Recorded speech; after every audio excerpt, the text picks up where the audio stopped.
When I saw the babysitting ad on Craigslist, it seemed too good to be true.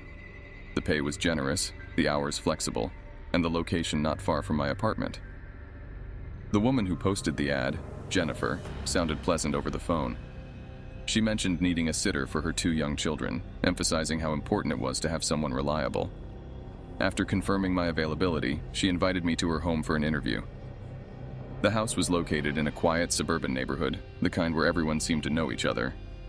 As I pulled into the driveway, I noticed a slight chill in the air despite it being a warm evening. The house itself was a bit rundown, with peeling paint and an overgrown lawn, but I didn't think much of it. Times were tough, and not everyone could afford to keep up with home maintenance. I knocked on the door and waited.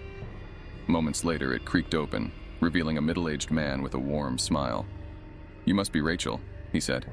"I'm Jennifer's husband, Tom. She'll be right down." He stepped aside to let me in. The inside of the house was dimly lit and cluttered. As I waited in the living room, I heard faint footsteps from upstairs. My unease grew, but I pushed it aside, reminding myself that first impressions can be misleading. Finally, Jennifer appeared. She was tall and thin, with a stern expression that didn't match the friendly voice I'd heard over the phone. Something about her seemed off, but before I could dwell on it, she started asking me questions about my experience and availability. The interview proceeded normally until she suddenly excused herself, saying she needed to check on the kids. As I sat alone, I noticed the distinct sound of a door locking from upstairs. A wave of panic washed over me. Something wasn't right. I decided to leave, but as I rose, Tom reappeared, blocking my way. "Leaving so soon?" he asked, his smile now replaced by a menacing grin. My heart pounded in my chest. "I think there's been a mistake," I stammered. "I should go." Before I could react, Tom grabbed my arm and shoved me into a small, dark room off the hallway. The door slammed shut, and I heard the unmistakable click of a lock. I was trapped. "You're not going anywhere," Tom's voice echoed through the door. "Jennifer isn't real. You see, I'm the one who posted that ad, and now, you're exactly where I want you." I screamed, but the thick walls muffled the sound. Panic turned to terror as I realized no one knew I was here. I was alone, at the mercy of a man who had lured me into a trap. Hours passed, or maybe it was just minutes. Time blurred as I tried to think of a way out. Suddenly, the door opened and Tom entered, his expression more sinister than before. He approached with a pair of handcuffs, and I fought back with every ounce of strength I had. We struggled, and by some miracle, I managed to kick him hard enough to knock him off balance. Seizing the moment, I bolted from the room, racing through the dark house. I could hear Tom's footsteps pounding behind me, getting closer with each second. Adrenaline surged through me as I threw open the front door and sprinted into the night. I didn't stop running until I reached a neighbor's house, pounding on their door and screaming for help. The lights flicked on, and a kind elderly couple ushered me inside, calling the police immediately. I collapsed on their couch, gasping for breath, as the realization of my narrow escape washed over me. The police arrived swiftly, storming Tom's house and arresting him. They discovered that he had been using Craigslist to lure unsuspecting women into his home for months. His basement was a chamber of horrors, filled with restraints and various instruments of torture. I was lucky to have escaped, but the ordeal left scars that would never fully heal. The memory of Tom's twisted grin and the terror of that dark room haunted my dreams for years to come. I never used Craigslist again and became hyper-vigilant about my safety. My story serves as a warning to others. Always trust your instincts and never ignore the red flags. What seems like an innocent job opportunity might just be a trap set by a monster lurking in the shadows. I had posted my vintage Gibson guitar on Craigslist, hoping to sell it for a decent amount. The ad had only been up for a few hours when I received a message from a guy named Ryan. He seemed really interested and offered to meet up that evening to buy it. He claimed he was a musician and needed a new guitar for an upcoming gig. His enthusiasm was infectious, and I agreed to meet him at a coffee shop downtown. It was a crisp fall evening and the sun was setting as I parked my car. The coffee shop was dimly lit and sparsely populated. I found a table near the window and waited, my guitar case resting on the seat next to me. I sipped my coffee, watching the people outside hurry past, their breath visible in the cold air. After about 15 minutes, a tall man with a friendly smile walked in, scanning the room. He caught sight of me and walked over, extending his hand. "You must be Alex. I'm Ryan." I shook his hand, noting his firm grip. "Nice to meet you, Ryan. Here's the guitar." I opened the case, revealing the polished wood and intricate detailing. His eyes lit up, and he carefully picked it up, strumming a few chords. "This is beautiful," he said, admiration in his voice. "Can I take it for a test run at my place? It's just a few blocks from here. I have an amp and everything set up." I hesitated. The idea of going to a stranger's house didn't sit well with me, but he seemed genuine. Besides, it was just a few blocks away. "Sure," I replied, trying to keep my unease hidden. We walked to his car, an old, beat-up sedan. I got in the passenger seat, clutching the guitar case. The drive was short, but the atmosphere in the car felt tense. Ryan tried to make small talk, but there was an edge to his voice that made me uncomfortable. We pulled up to a small, run-down house with peeling paint and overgrown weeds. He led me inside, and I was immediately hit by a musty smell. The interior was cluttered with old furniture and stacks of papers everywhere. He guided me to a back room, which he claimed was his practice space. The room was dimly lit, with a single lamp casting long shadows. There was an amp in the corner, and a few other guitars on stands. He plugged in the Gibson and started playing. His fingers moved expertly over the strings, filling the room with a haunting melody. But something was off. His eyes had a strange gleam, and his smile didn't reach them. After a few minutes, he stopped playing and set the guitar down. "This is perfect," he said, his voice low. "I'll take it." I breathed a sigh of relief, ready to conclude the sale and leave.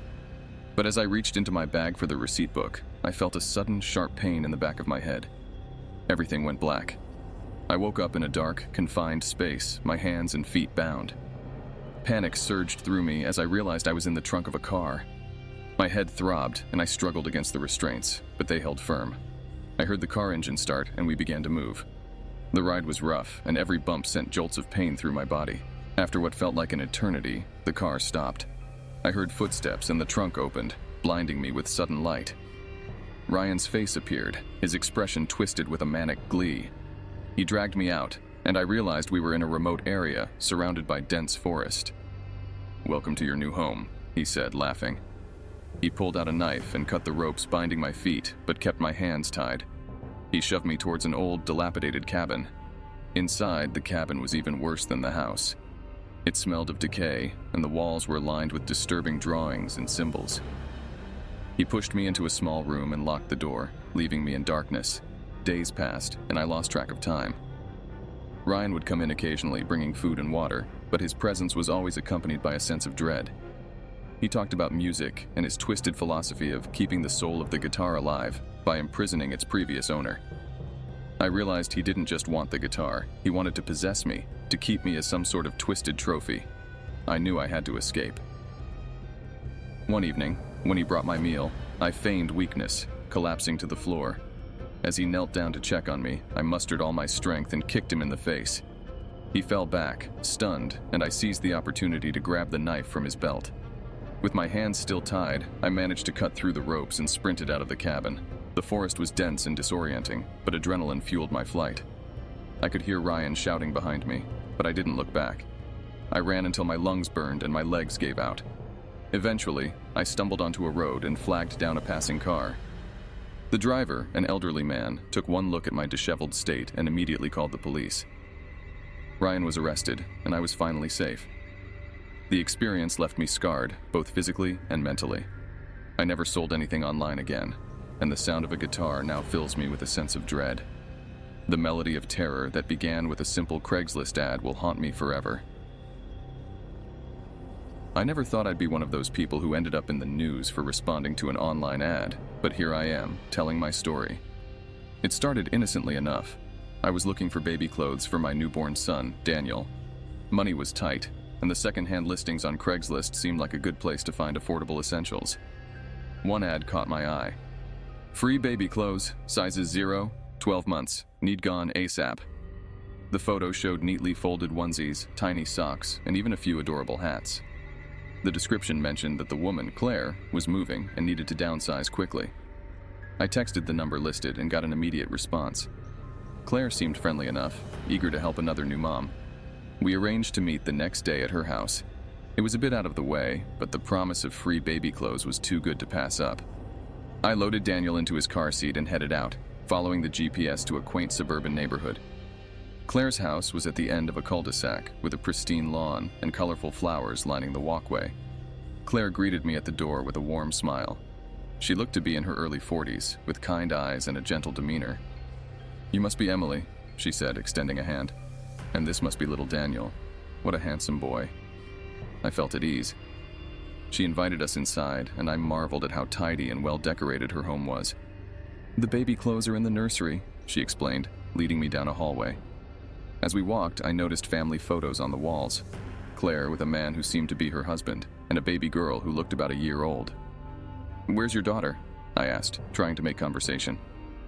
Claire's expression darkened for a moment, but she quickly masked it with a smile. "She's with her father today," she replied, opening the door to the nursery. The room was painted a soft pink, with stuffed animals and toys neatly arranged on shelves. Claire began showing me the clothes, and I was thrilled at the quality and variety. As I sorted through the items, Claire chatted amiably about motherhood, offering tips and advice. I felt a connection with her, as if we were already friends. Suddenly, Daniel began to fuss. "Do you mind if I feed him?" I asked, reaching for the diaper bag. "Of course not," Claire said. "There's a rocking chair in the corner. Make yourself comfortable." I settled into the chair, cradling Daniel as he nursed. Claire watched us with an intensity that made me slightly uncomfortable. "You're such a good mother," she murmured. "Daniel is lucky to have you." "Thank you," I replied, feeling a bit awkward under her gaze. When Daniel finished, I stood up to burp him. Claire moved closer, her eyes fixed on my son. "He's so perfect," she whispered, reaching out to touch his cheek. The moment her hand made contact, a chill ran down my spine. Something was off. "I should probably get going," I said, stepping back. "Thank you so much for the clothes." Claire's smile faltered. "Already? But we've only just started talking."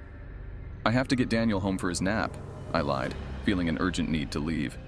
Claire's grip tightened on my arm, her nails digging into my skin. "Stay a little longer," she insisted, her voice taking on a desperate edge. "I have more things to give you." Panic surged through me. "No, really, we need to go." Her eyes darkened, and for the first time, I saw a flicker of something sinister behind her friendly facade. "You're not going anywhere," she hissed.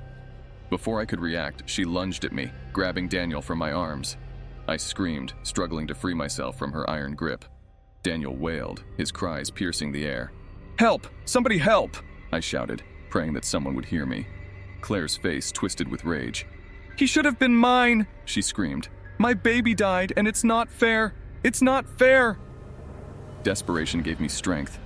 I kicked out, managing to catch her in the stomach. She stumbled, and I wrenched Daniel from her grasp. With adrenaline pumping, I bolted down the hallway, clutching my son tightly. I burst through the front door, sprinting to my car. My hands shook as I fumbled with the keys, finally getting the door open and strapping Daniel into his seat. I jumped into the driver's seat and sped away, my heart pounding in my chest. I called the police as soon as I was safely away. They arrived at Claire's house within minutes, but she was gone. The officers took my statement and assured me they would do everything they could to find her. In the days that followed, I learned that Claire had indeed lost her baby a year ago. Her husband had left her shortly after, and she had spiraled into a deep depression. When she saw my ad, something in her snapped. She had been planning to take my baby, convinced that it was the only way to fill the void in her life. I still have nightmares about that day, and I can't bring myself to look at Craigslist ads anymore. I'm just grateful that Daniel is safe. The thought of what could have happened haunts me, a chilling reminder of the darkness that can hide behind a friendly smile. I should have known better than to sell anything on Craigslist, but my old laptop needed a new home, and I needed the cash. My friends warned me about the potential dangers, but I shrugged it off, thinking nothing bad could happen to me. I was wrong. I posted the ad on a Monday morning, and by noon I had a buyer. His name was Greg. He sounded polite over email and eager to buy the laptop. He offered to pick it up that same evening, and since he lived only a few miles away, I agreed. We arranged to meet at my apartment at 7 p.m. I cleaned up the laptop, deleted my personal files, and packed it in its original box. As the clock approached 7, I started to get nervous. Something about meeting a stranger at my home felt wrong, but it was too late to change the plan now. At 7 p.m. sharp, there was a knock on my door. I peered through the peephole and saw a man in his late 30s, wearing a baseball cap and a friendly smile. I opened the door, and Greg introduced himself. He was taller than I expected, with a slightly rugged appearance, but his demeanor was warm. "Hi, I'm Greg. Nice to meet you," he said, extending his hand. "Hi, come on in," I replied, shaking his hand and stepping aside to let him in. Greg entered my apartment, and I led him to the living room where the laptop was waiting on the coffee table. He examined it closely, asked a few questions about its performance, and seemed satisfied with my answers. He handed me the agreed amount in cash, and I gave him the laptop. "Thanks, it looks great," Greg said, smiling. "Do you mind if I use your bathroom before I head out? It was a long drive."